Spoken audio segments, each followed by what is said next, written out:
Abakunzi b'ikiganiro umuntu muzima kandi namwe mwese abateramanye n'imbonesha kure ya Heritage kuri no mugoroba, reka tubaramutse kandi tubipfurize kugubwa neza no kugira amahoro haba mu mutima no mu mubiri aho muri. Tunashima kandi ko tumaze kumenya ko muri benshi mudukurikirana kuko muhora bitubwira mukabitwandikira ko ivyo tubageza ko bimaze kubagirira ikimazi. Rero ivyo byose nitwobora kubishimira Imana yacu, Imana yagize neza ikabiduha ikatumenyesha uyu muco ushobora kugirira neza abantu ku magara yabo. Nitwobora kushima Imana kandi ko namwe mubishira mu ngiro mukabikora ko babikunze kandi n'abakunda amagara yabo, gutyo bagashobora kuba abantu bazima, kuko umuntu birakwiye ko aba muzima, akaba mu buzima mu buryo bw'impwemu, akaba mu buzima mu buryo bw'umubiri, akaba muzima no mu buryo bw'ubugingo. Ari byo bintu bitatu n'ijambo ry'Imana ridusaba, kuko Paulo niwe yavuze neza abwira abantu ngo abahanura ngo Imana nyina amahoro abariyeza abantu, ariko kugira ngo ibeze kirabwiye ko ari ibintu bitatu bikenewe ko umuntu yezwa. Niyo mpamvu umubiri wacu kugira ngo wezwe urakeneye ibintu bizima, ari ibyo turiye ari n'ibyo tunyoye. Arababwira kandi ngo hezwe n'ubugingo, nabwo nyene ni kimwe mu bigize ubuzima bw'umuntu. Ubwo nabwo ubugingo buboneka iyo habanje kubaha amaraso, hakabaho n'ico bita oxygene. Ivyo nivyo bibiri bigize ico bita ubugingo. Ariko arababwira kandi ngo bezwe n'impwemu. Kubasoma Bibiliya z'izindi ndimi iryo jambo impwemu baravuze ngo ni esprit canke spirit, no kuvuga ubwenge. Ubwenge nabwo turazi ko ari umutima w'ubwenge, ari nawo wanditswe mu ijambo ry'Imana mu gitabo ca Bibiliya mu gice ca 4 c'imigani, mu gice ca 4 umurongo wa 23 bavuze ngo urinde umutima wawe kuruta uko worinda ikindi kintu cyose, kuko ari ubugingo bududubiriza. Uwo n'umutima w'ubwenge, ico nico bita conscience mu yindi ndimi, mu yindi mvugo canke mu mvugo y'igifaransa. Aho naho hagomba kurindwa canke hagomba kwezwa, ariko ngo aho hezwa n'ijambo ry'Imana, kuko Paulo yavuze ngo ibyanditswe byose byahometswe n'Imana kugira ngo bigirire ikimaze umuntu cyo kumwigisha, kumutunganya, kumutoza indero nziza mu kugororoka, kugira ngo umuntu w'Imana abe afise bimukwiriye. Niyo mpamvu rero tunezerwa niyo mutubwiye ko ibyo tubigisha bibafasha no kugira ngo haba amagara yanyu canke ingo n'imiryango byanyu bibe ari byiza, kuko ingo ntizishobora kumera neza y'abantu batize ijambo ry'Imana ritunganye ingeso zabo. Ntizishobora kumera neza niyo batariye neza kugira ngo amagara yabo nayo abe meza. Niyo mpamvu kubasoma muri Bibiliya mu gitabo c'uwavugishwa n'Imana Yesaya yaranditse mu ijambo ari naryo twahisemo kugira guha izina kino cigwa canke iki kiganiro mwama mukurikirana. Mu gitabo ca Yesaya yanditse mu ijambo ryavuzwe n'umwami yatwara igihugu ca Isirayeli twa Hezekiya. Ico gihe umwami aza kurivuga yarakijijwe ikivyimba, arafise ikivyimba. Ico kivyimba akivugwa n'igiti kiriho n'ubu mwisi kimera mu bihugu bimwe bimwe zo bita pays méditerranéen nka Egiputa canke Misiri, Palestina, Ubufaransa n'Ubutaliyano na za Maroc na za Tunisia. Ico giti kirahamera bacita umusukoni canke figuier mu rurimi rw'igifaransa. Ico giti rero cavuye ko amababi barayabumbabumba. Yesaya birangiye Ezekiya barabisekura barabibumbabumba bayomeka kuri ca kivyimba kirakira.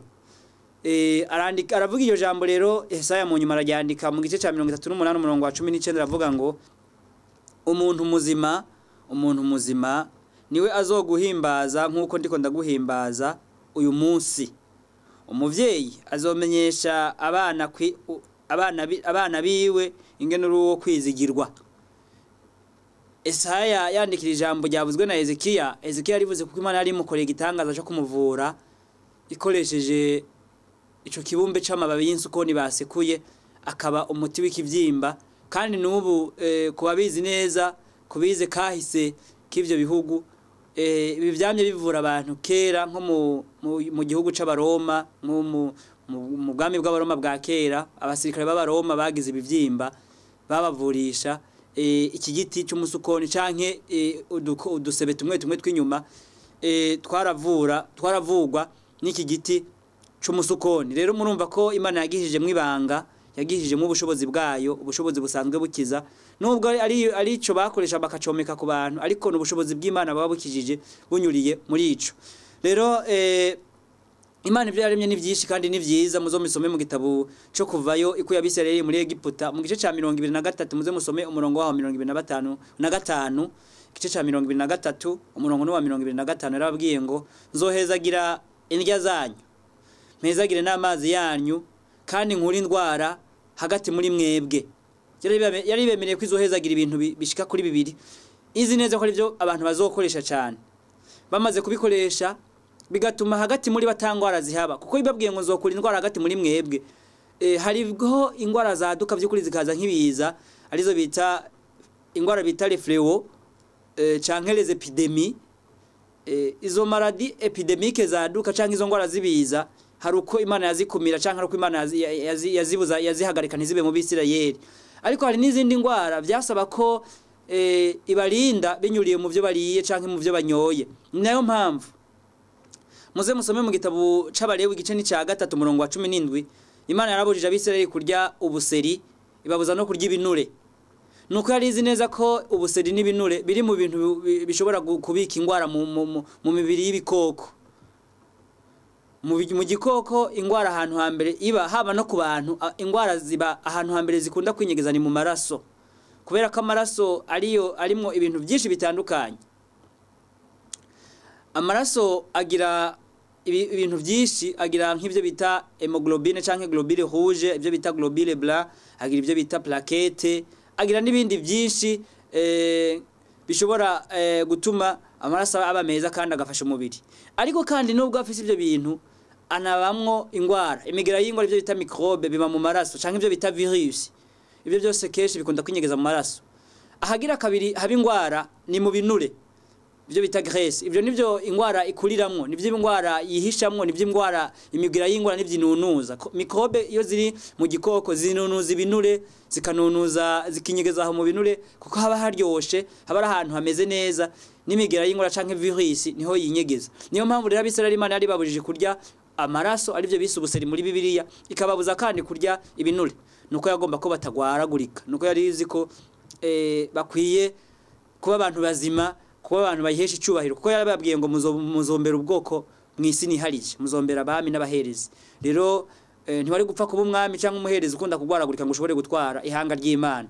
Ntiwari kuba umuherezi ngo uhuze abantu n'Imana, kuko arico bari bajejwe kandi ukunda kugwara. Niyo mpamvu basabwa kumenya ivyo barya.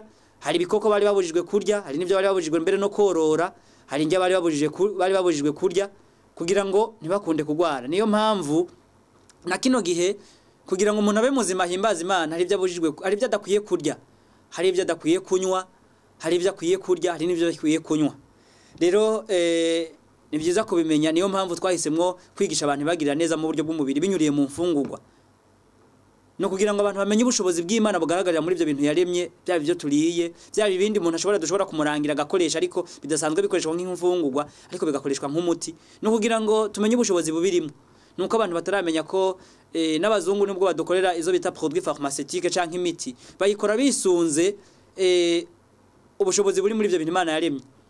Kuko kubabizi neza iyi miti bakora mu laboratoire tunywa iyo umuntu agiye kwa muganga ikogwa mu vy'Imana yaremye, kandi hari ikogwa mu mfungurwa, turavuga nk'ikogwa mu ndimu nka za paracetamol, hari imiti y'inzoka ikogwa mu bitunguru, igakogwa mu bitunguru sumu. Iyo miti yose ikogwa hama tukayigura ku ma farumasi yabaye yahinguwe bita imiti y'ikizungu, iba yavuye muri ibyo bintu Imana yaremye. Rero biba vyiza iyo umuntu bimwe abimenya akabikoresha bikiri bizima bitarahingurwa, kuko bigirira neza umubiri gusumba. Rero kuri no mugoroba tugiye kurabira hamwe ingwara ihari ibangamiye abantu kandi benshi bayigwaye by'ukuri, ariko ari ingwara ikomoka hanini ku buryo abantu tubayeho. Tugiye kurabira hamwe ingwara yo muvyibuho w'ikirenga, byo bita obésité mu rurimi rw'igifaransa. Uwo muvyibuho w'ikirenga nawo ni ingwara kandi ifata abantu. Nimwe mu ngwara zifata umubiri, izo bita maladie du métabolisme canke izo bita maladie métabolique. Izo ngwara rero ziba mu mubiri w'umuntu ariko zigafata hahandi mu mubiri muri twa tugingo bita cellule nitwo twononekara iyo umuntu agwaye izo ngwara. Izo ngwara rero ni nyinshi, ariko iyi ngwara y'umuvyibuho w'ikirenga nayo ni imwe muri izo ngwara. Hari izo bita gute, za ngwara zigwa abantu bagwara bakavyimba mu ngingo, izo bita arthrite, hari izo bita amarthrose, hari izo bita acidose metabolique, ni ingwara igihe uburozi bwa canke ico bita acide, ubumara bwa acide bwabaye bwishi mu mubiri, ivyo bita acidose metabolique. Hari izo bita ni nyinshi zitandukanye, hari diabete nayo nico kimwe, ni imwe muri izo ngwara. Niro hari ni ingwara bita obesite canke ingwara yo mu vyibuho w'ikirenga mu mvugo y'ikirundi, nayo ni imwe muri izo ngwara zifata umubiri wacu, bakazita maladie di metabolisme canke maladie metabolique. Rero umubiri wacu wubatswe mu buryo bwinshi, ariko ukozwe mu buryo bw'igitangaza, nkuko Dawidi yavyanditse muri Zaburi 139 muze mu hasomo muhere ku murongo wa 13 mu bandanye. Ariko uwo mubiri ukenera kandi ivyo urya kugira ngo ukomere, urindwe, ugire inkomezi, ugire n'inguvu. Ariko kandi ivyo turya, hari igihe turya ivyo turengeje, hari igihe turenza urugero mu vyo twariye, muri bya bindi bifasha umubiri hagaca hatuviramwo ingwara. Iyi ngwara rero y'umuvyibuho w'ikirenga canke iyo bita obesite ikomoka ku bintu bita calorie. Calorie ni ibintu dufungura bikomoka mu vyo twafunguye. Izo calorie canke ivyo bita ibivumbiko mu mvugo y'ikinyarwanda canke y'ikirundi, ni ibintu biba mu mubiri, umubiri ugaheza ukabikoresha iyo ugomba gutanga inguvu. Iyo umuntu agiye gukora ibikorwa vy'inguvu, ibikorwa bisaba ivyo bita energie, umubiri uheza ukikora kuri vya bintu bita calorie. Chaka indi bita metabolism yo kiriko kiraba, iyo umubiri uriko urakora ivyo bintu nivyo biheza bigasyebwa, bimaze gusyebwa bigaheza bigacika amaraso akagenda afise inguvu, kugira ngo umuntu agiye gukora akora igikorwa yumva atadebukiwe. Nuko umuntu aba afise ivyo bita calorie. Ivyo bintu bita calorie rero iyo bihabaye ico bita déséquilibre, ivyo bita calorie ingérées et calories dépensées, acagira ico bita obésité. Nukuvuga ngo iyo umuntu ari ivyo bita calorie nyinshi, iyo umuntu amaze gufungura ivyo bita calorie nyinshi izigiye mu mubiri nizisohotse mu vyo wakoze hagiye inguvu, hakaba ico bita déséquilibre. Nukuvuga ngo igihe umuntu ariye indya, calories zinjiye zikaba nyinshi, ariko izo yatakaje zikaba ari zike, muri ico gihe ashobora guca gwara iyo ngwara bita obesite. Nukuvuga ashobora gucagira umuvyibuho w'ikirenga. Iyo rero yimaze kuba izo calorie ziba izo bita calorie ingérées, nukuvuga amakarori yinjijwe canke ibivumbiko vyinjijwe mu mubiri, iyo bimaze kurenga vyinshi, kuba vyinshi, hacaba ico bita dépôt de graisse canke ico bita dépôt du sucre mu mubiri. Hacaba kwegeranya canke kurundarundwa kw'ibinure bikarundwa mu mubiri, canke kurundarundwa kw'isukari mu mubiri. Ivyo bigaca biba bicika ikirunda ahantu, hakaba ico bita dépôt, umuntu agacagira ico bita obésité canke umuvyibuho urengeje. Naho iyo ngwara nuko imeze, naho ikomoka kuco bita déséquilibre des calories ingérées et des calories dépensées. Nukuvuga ukutangana kw'ibivumbiko vyinjijwe canke ibintu bitanga inguvu mu mubiri vyinjijwe nibikoreshejwe. Niko nogerageza kubisigura nuko bimeze. Rero iyo déséquilibre imaze kuba, iyo umuntu amaze gufungura, agafungura izo calorie nyinshi, agafungura nyinshi, hanyuma agakoresha nke, umuntu atezwa kuvyibuha birenze. Niyo mpamvu nk'abantu birirwa bicaye bagakora ibikorwa bidasaba inguvu, babandi usanga nk'aba mama bakorera ahantu mu mabiro canke mu masoko, niyo ukunda gusanga baravyibushe. Biba biterwa nuko bakora ibikorwa kenshi badakora ibikorwa vy'inguvu. Nta bikorwa bikunda kubasaba inguvu nyinshi bakora, ngo baterura imizigo, ngo bagende ingendo zirezire, bakunda kugenda n'amabisi canke amamodokari yabo canke amapikipiki. Ugasanga abo bantu amakarori bariye, calories zabaye ingérées, zabaye nyinshi gusumba izakoreshejwe, gutyo umuntu agacagira umuvyibuho w'ikirenga. Iwo muvyibuho w'ikirenga rero nta kindi umubiri ucukora, ucugira ico bita dépôt. Bitewe nuko byose bitakoreshejwe, umuntu atakoze ibikorwa by'inguvu ngo bisohoke, kuko bisohokera mu cuya, bisohokera mu gutakaza inguvu mu cuya, mu mwanda hariho n'ibisokera mu mwanda muto canke mu mwanda mukuru canke muco bita gaze carbonique wa mwuka dusohora duriko turahema ariko kanini bisohokera mu cuya kuko icuya hajya iyo gisohotse biba ari ibinure byayonze canke ibisukari byari byaragizwe ikirundo mu mubiri byayonze bigasohoka rero ubwo buvyibuhe bw'ikirenga canke uwo muvyibuho w'ikirenga iyo umaze kurenga urugero ucuba ufise ubwo bugwayi bw'icyo bita obesite canke umuvyibuho w'ikirenga ubwo bugwayi rero umuntu ashobora kumenya gute ko abugwaye umuntu ashobora kumenya gute ko yabugwaye kwa muganga hari ibimenyetso bafatirako hari ibiro birenze iyo bagupimye hari ibyo bita indice de masse canke mesure de poids ibipimo by'ingene bapima uburemere bw'umuntu kugira ngo kwa muganga batore ko umuntu afise uburemere canke ibiro birenze hari bipimo bakoresha ivyo bipimo navyo ingene babikora no kuvuga ngo iyo umuntu nk'akarorero apima imetero imwe na santimetero 60 umuvyibuho mwiza wiwe agomba kugira canke ubuvyibuho agomba kugira bwiwe bugomba kuba buri hagati y'ibiro 55 na 65 aho ari cyo iyo bayita marge tolérée iyo marge ishobora kuba tolérée no kuvuga ngo uri hagati y'ivyo biro 55 na 65 kwa muganga barakubwira bati nturagira umuvyibuho w'ikirenga no kuvuga ngo ibiro vyiza bategeza kugira ni 60 kuko umuntu apima imetero imwe na santimetero 60 ibiro vyiza ibyo bice 60 birenga ku metero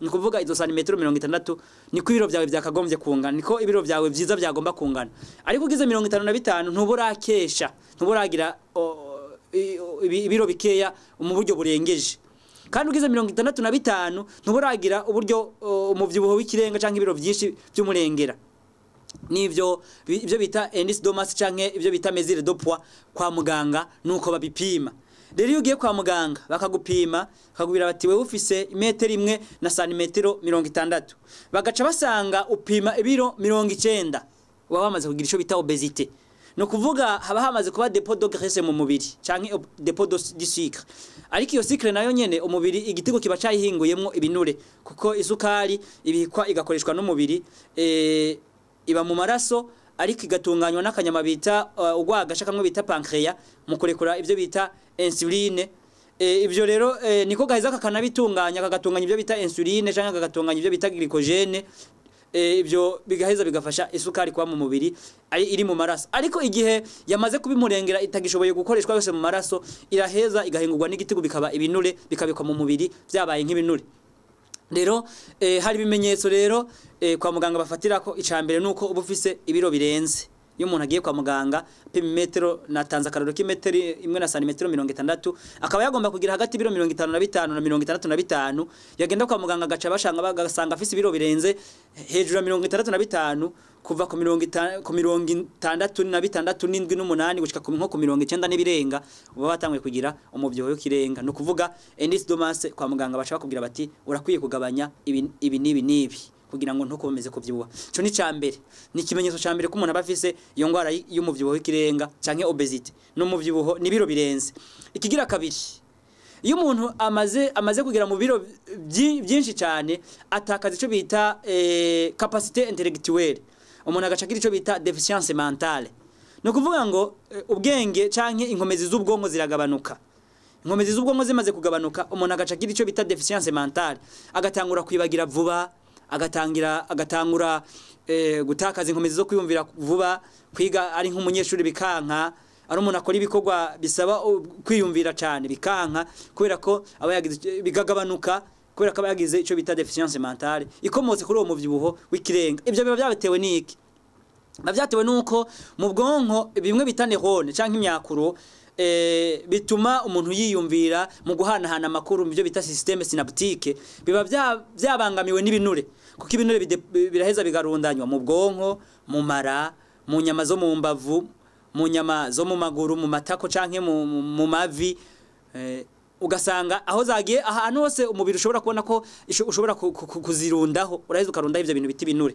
no mu bwonko rero hari gihe usanga byarunzweyo ugasanga ya misire risoza bwenge yo mu bwonko bitande hone yazivye ugashaka gutyo umuntu kugabanuka k'ubwonko bigasha bitera ico bita deficience mentale, kugabanuka kw'iyo mitsi yo mu bwonko itwa isoza ubwenge, kugabanuka kw'iyo mitsi yo mu bwonko isoza ubwenge bita neurone canke imyakuro, bigaca bitera ico bita deficience mentale. Ico ni ikimenyetso kigira kabiri, no gihe umuntu yagize ubwenge buke. Ikigira gatatu no kuribwa mu ngingo, ingingo nazo hari gihe usanga umuntu ziribwa. Ikigira kane no guhemagurika impwemu nyinshi igihe umuntu ariko aragira nk'urugendo. Ikigira gatanu no kuruha vuba kandi cyane igihe umuntu ariko arakora ibikorwa by'inguvu cyangwa ariko aragira urugendo cyangwa ariko aragira nk'ibyo bita les activités physiques nka sport, ugasanga umuntu uwo muvyibuho w'ikirenga umuteye kugira umuruho vuba kandi umuruho mwinshi cyane. Rero ivyo ni ibimenyetso bitanu bishobora kukwemeza ko ufise umuvyibuho w'ikirenga cyangwa ufise obesity. Icambere ni biro vyinshi birenze ibyo wategezwa kugira. Ikigira kabiri nuko kuntu umuntu ashobora kugabanuka mu bwenge, kwiyumvira, gufata ingingo n'ibindi. Ikigira gatatu no guhemagurika cyane yuriko cyane kandi ugahemagurika impwemu nyinshi iri kurakora udukorwa tumwe dusaba inguvu. Kigira kane no kuruha, kigira gatanu no kuruha cyane yuriko urakora nk'ibikorwa nk'urugendo canke uriko urirukanga cyane. Nivyo bigaragaza, nivyo bimenyetso ahanini cyo bigaragaza ko umuntu afise ibiro birenze, afise umuvyibuho w'ikirenga. None iyo ngwara ishobora gutera izindi ngwara izihe? Hari indwara zica ziboneraho izo bita maladie opportuniste. Iyo umuntu afise umuvyibuho w'ikirenga ategerezwa byanze bikunze kuzogwara ingwara y'igisukari, diabete, kuko ibyo bintu byagiye mu mubiri mwisho iyo bigumyeyo umubiri ibyo bimwe ari nk'ibinure bimwe ukabikoramwo isukari. Ibinure biva mu bikoko kesho umubiri hari gubikoramwo isukari, ariko ibinure isukari bwayo ikozwe ivuye mu yihinguwe, umubiri bikoramwo ibinure, nuko umubiri ubikora ivyo ibinure. Iyo byabaye byinshi bivamwo isukari, ariko kandi isukari iyo yabaye nyinshi ari mu mubiri ivamwo ibinure. Iyo niyo eshanje, iyo eshanje mu mubiri, eshanje metabolique mu mubiri nuko igenda. Rero iyo umuntu afise ingwara y'umuvyibuho w'ikirenga nta nkeka mwinshi aragwara diabete, mu nyuma azogwara ingwara y'igisukari. Iyindi ngwara ni gute, ya ngwara yo kuribwa mu ngingo, ya ngwara yo kumva mu magufa hakurya, mu ngingo hakurya, mwikonye mu makonyero y'umubiri hakurya. Iyo nayo umuntu ashobora kuyigwara kubera ko ubahagize ico bita acide urique nyinshi.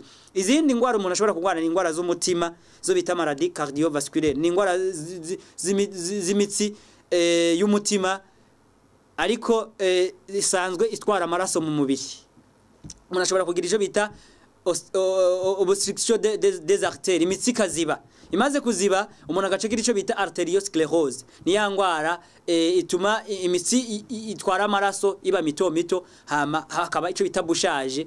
Iyo mitsi yomaze kwiyugara umuntu agacagira ingwara zitandukanye zifata imitsi isoza amaraso, iyo bita amaveso canke ama artère y'ikiri minini.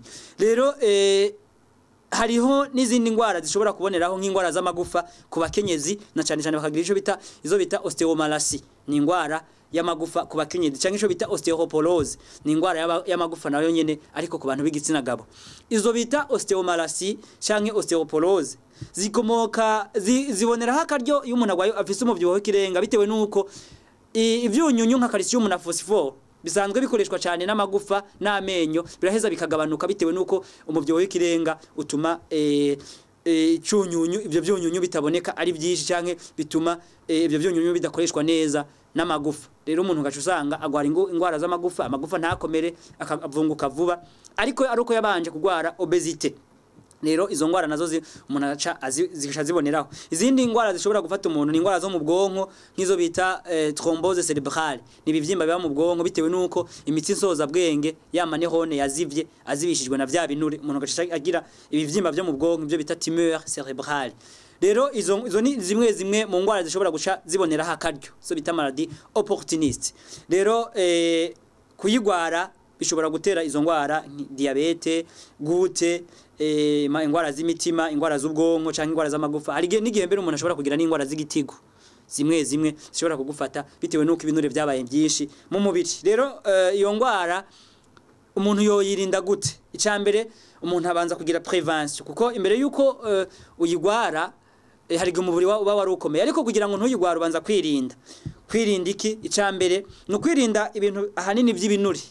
ibinure byo bita graisse saturée ni ibinure bikomoka ku bikoko umuntu akabigabanya ibyo nivyo bitanga ibyo bita calorie umuntu akirinda kandi amasukari ahinguwe izo bita sucre raffiné zaciye mu mahinguriro izo nazo nyene kuko zigeze mu mubiri zitanga ibinure bica bituma ibinure biba byicaka caba depot de graisse izo bita zigaca zimaze kuba depot de graisse umuntu agacagira wa muvyibuho w'ikirenga rero umuntu yogabanya ivyo bintu bita ibinure kuko ari byo bitanga calorie ivyo binure navyo bikomoka hanini kuri proteine animal ndema mubiri zikomose ku bikoko zigakomoka niko ku sucre raffiné zigakomoka kandi kuri zo bita produit de pâtisserie zo produit de pâtisserie ni vya amabiswi amashokora amabombo bya bintu bikozwe ahanini byahingwa ariko byabanje gushirwamo n'isukari ivyo navyo bironona biratuma umuntu agira umuvyibuho w'ikirenga rero ni vyiza ngo umuntu agabanye ahanini agabanye kunywa amata y'inka kurya inyama canke ibindi bintu byavuye mu nyama byo bita charcuterie umuntu akagabanya kandi no gukoresha isukari cyane akagabanya no kunywa ibintu birimo alcool nyinshi ko navyo nyene usanga hari gihe bitera umuvyibuho w'ikirenga none ko bayifise nigiki twobarangira gishobora kubafasha kikayigabanya kigatuma umuvyibuho w'ikirenga ugabanuka umaze kugabanya calorie umaze kwifatira ingingo yo kugabanya guhindura kavuga utamata ndayahagaritse isukari ndayahagaritse inyama nzongeye kuzigabanya naho bitokunda kuzagarika mugabo kazigabanya wazijya gatatu mu ndwi kazijya rimwe wazijya kabiri mu kwezi ukazijya rimwe canke ugafata ingingo yo kuziheba ucukoresha iki icambere mu gatondo no kunywa amazi y'akazuyazi wakanyiyemwe indimu kuko nayo atuma ibinure bigenda bishonga mu mubiri hanyuma bikaza birasohoka bikeya bigasohokera mu mucuya ibindi bigasohokera mu mwanda mu mutoya ikindi no gukunda gufungura ivyamwa mu gitondo na cane inanasi nayo irafasha cane kuko ariyo bita aliment légèrement diurétique ni camwa kitaremera umubiri kandi iri mu byo bita cuire amaigrissa ifasha konda iragabanya ibinure rero abantu kuyifungura mu gatondo ni byiza uyifunguye mu gatondo ugacufata ugafungura kandi mu gatondo ibijumbu kuko bitanga inguvu bifite sucre naturel ukanywa n'ubuyi bwakozwe mu ngano n'ibigori n'amasaka n'uburo ubufunguye neza aho ntuheza ngugire calorie nyinshi calorie uraheza ukagira zikeya zigereranye zifasha umubiri neza ibyo ni bishobora kubafasha ivyamwa na cyane inanasi mu gatondo ukayifungura ugaheza ugafungura ugafata n'ibijumbu ukanywa n'ubuyi ivyo ikaba nk'ifunguro ikora gatatu mu ndwi ubafise uwo muvyibuho w'ikirenga ikindi no gufungura salade isalade ikozwe n'ishu ikozwe na kandi harimo na concombre harimo nako bita poivro ugayikanyira kw'indimu ugashirako n'utuyiko tubiri tw'amavuta y'ibihoke canke erayo bivanye n'uburyo bw'umuntu igipande c'ishu ugashiramwo concombre imwe canke zibiri ugashiramwo poivro imwe y'ugwatsi rutoto ugakanyira kw'indimu ugashiramwo utuyiko tubiri tw'amavuta y'ibihoke uraheza ugaca uyifungura midi imbere yo gufungura indya zitetse ukayifata kane mu ndwi midi imbere yo gufungura indya zitetse kane mu ndwi ukabikora ikiringo c'amezi 3 ivyo ikigira gatatu no gukunda gufungura imboga na cyane zo mu bwoko bw'amashu n'ubwoko bw'ibihwanye byo bita courgette byo bita chou brocoli nizo bita leti umuntu agaca akunda kuzifungura mu mfungurwa gutyo ku mugoroba biba byiza umuntu avize umuvyibuho w'ikirenga atariye canke agafungura umukate n'icayi ca time na romale yasizemwe ubuki ivyo nivyo biheza bigatuma umuvyibuho w'ikirenga ugabanuka ivyamwa mu gatondo na cyane inanasi ufashe inanasi ugafungura n'ikijumbu kanwa n'ubuyi midi imbere yo gufungura indya zitetse fata agasalade kakozwe mu ishu na concombre na poivro washize kw'indimu na tuvuta twa tournesol ku mugoroba ni byiza ngo urarire utwo kujya turemurutse ukanywa nk'icayi cyangwa n'umukate ariko kirinda isukari kirinda n'ibintu bikomoka ko ibinure byinshi nivyo byotuma umuntu afise ubwo muvyibuho w'ikirenga uhera ukagabanuka ukagira ibiro bihwanye n'itaye yawe reka rero Imana ibafashe kandi bashoboze kubishira mu ngiro abatafise uwo muvyibuho w'ikirenga birinde mu kwirinda ibinure bikomoka ku bikoko n'amasukari abawufise bagerageze gukoresha ivyo bizobafasha kandi bizotuma amagara yanyu asubira kumera neza gutyo muhimbaza Imana muri abantu bazima reka Imana izibashoboze mu izina rya Yesu.